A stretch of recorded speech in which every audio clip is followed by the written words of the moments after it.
Welcome back. One final point before we go tonight. What the mainstream media was too scared to tell you about the news this week. They don't want to tell you the truth because the stories I'm about to tell you bust their liberal narrative. And when you hear the truth, then you might not toe the line of their progressive agenda. This week, while the mainstream media obsessed about an obscene tweet a staffer accidentally liked on Ted Cruz's Twitter account, this is what really happened.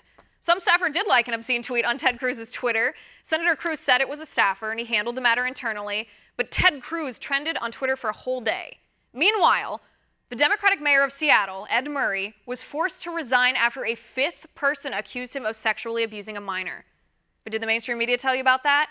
Yeah, that's what I thought. The mainstream media ignored it. They'd rather protect one of their own, Democrats, than protect the children this Democratic mayor sexually abused. Dr. Leroy Carhart, the late-term abortionist, his late-term abortion clinic was shut down in Maryland. Yet abortion activists and the mainstream media, they didn't think that was worth more than just a mention. I wonder why.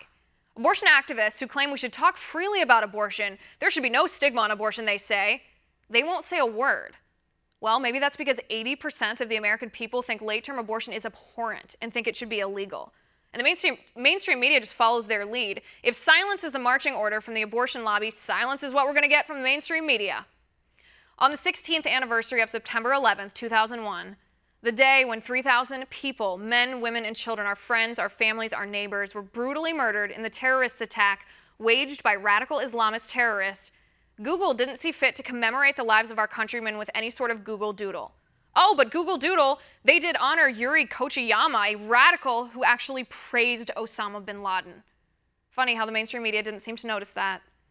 The Department of Justice is refusing to prosecute LOIS LERNER, and oh boy did we hear that part from the media.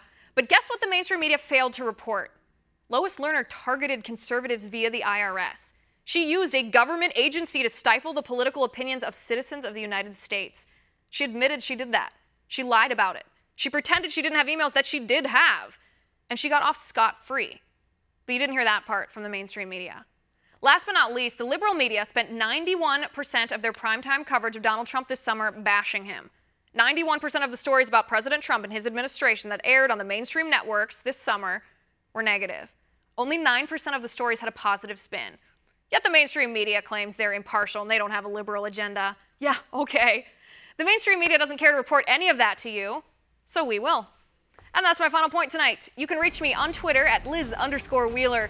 If you liked the show, please send me an email at oann.com/contact. In the meantime, catch us here tomorrow at 9 p.m. Eastern.